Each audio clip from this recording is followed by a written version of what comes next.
আজ পাশা খেলবো রে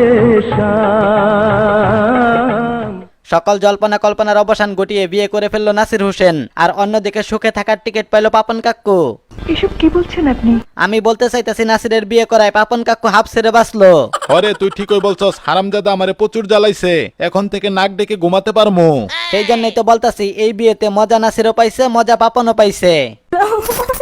নাসির ভাই, বিয়েটা যেহেতু করলেন ওই, তাহলে একদিন আগে করলেই তো পারতেন। তাহলে আপনার 80টা গার্লফ্রেন্ডকে সবাই ভাগাভাগি করে নিয়ে 14 ফেব্রুয়ারি পালন করতে পারতো। বিয়ে কি আমি এমনি এমনি করছি নাকি? আমার হবু বউ 14 ফেব্রুয়ারি আমাকে বিয়ে করতে বাধ্য করছে, কারণ সে বুঝতে পারছিল ওই দিন বিয়ে ছাড়া আমার ঘরে আটকে রাখা সম্ভব না। তা বিয়ে যেহেতু করেই ফেলছেন, এখন আপনার অনুভূতিটা কি রকম? অনুভূতির মায়ের বাপ, বিয়ে করার পর থেকে সিম কোম্পানির জ্বালায় জীবনটা তামা তামা হইয়া গেছে। তারা বারবার ফোন করে বলতেছে আমাদের বাত মাইরেন না।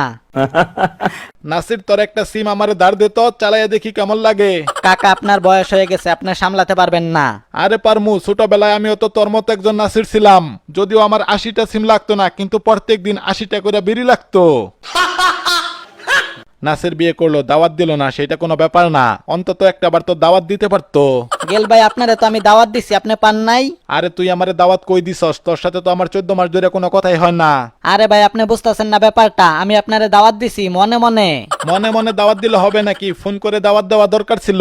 দূর, আপনি আবার আমার কিসের বড় ভাই? আমার মনের কথাই বুঝতে পারেন না। আপনার সাথে ব্রেকআপ। পোলাই পান খুব কিপটা, 2টা খাসি, 14 প্লেট ভাত আর 14 কেজি গরুর মাংস বেশি লাগবে দেখে আমারে দাওয়াতটা দিল না। আরে আমি কলকাতা থেকে জিত বলতাছি। নাসির ভাই, কলকাতার কোনো পণ্য আপনার লাগলে আমারে বললেন, আমি কুরিয়ারে আপনারে পাঠাইয়া দিমু। আমার লাগবো ভাই, আমার লাগবো। আরে তুই পোলাই পান, তোরে যদি পণ্যগুলা দেই তাহলে তুই হারিয়ে ফেলবি খেই। আজকে ছোট পোলাই পান বলে কেউ আমারে দাম দেয় না। আমি কথা দিলাম আগামী 3 মাসের ভিতরে আমি অনেক বড় হইয়া যাবো। এইটাও সম্ভব? হ্যাঁ। No sir, no. আমি একটা বিষয় কিছুতেই বুঝতাছি না, বাংলাদেশি ক্রিকেটারদের মধ্যে যাদের ফর্ম খারাপ যায় তারাই বিয়ে করে ফেলায়। এটার আসল কারণটা কি? বিয়ে করে ফেলে কারণ একদিকের পারফরমেন্স খারাপ গেলেও অন্য দিকের পারফরমেন্স ভালো করে মানসিক শক্তি যোগাতে পারে। কিরে স্টুক, তুই বাংলাদেশি ক্রিকেটারদের ভিতরের খবর কেমনে জানস? আরে বেটা, সবকিছু জানতে হয় না, কিছু কিছু জিনিস মাথা খাটিয়ে বুঝতে হয়। তোর উপরের মাথা থাকলেও নিচের মাথা নাই, তাই তুই বুঝস না। আমি গোপন সূত্রের ভিত্তিতে জানতে পারলাম পাপন কাকুর মেয়ের কান্নাতে ডুবে যাচ্ছে ঢাকা শহর। আরে কোন কি, তাহলে তো কঠিন বিপদ। তা নাসিরের আগের গার্লফ্রেন্ড শুভার কি খবর? নাসির ভাইয়ের বিয়ের পর শুভা তো লাইভে এসে উল্টাপাল্টা কথা বলতেছে। দাঁড়ান আপনারে দেখাইতাছি। দেখেন তো আমার কি চোখ দিয়ে পানি পড়তেছে না? আমাকে সবাই, ঠিক আছে, সবাই আমাকে মানে নাসিরের আর নাসিরের মানে রানিং যে বউ আছে ওর ছবি আমাকে সবাই পাঠাচ্ছে। আচ্ছা ভাই, একটা কথা বলি। বলো বলো।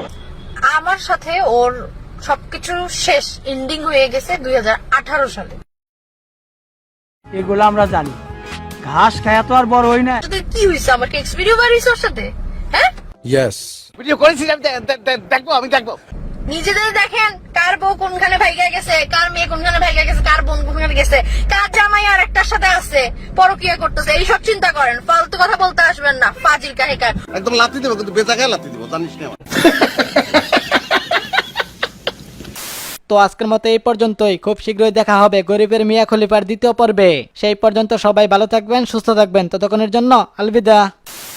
আজ পাশা খেলবো রে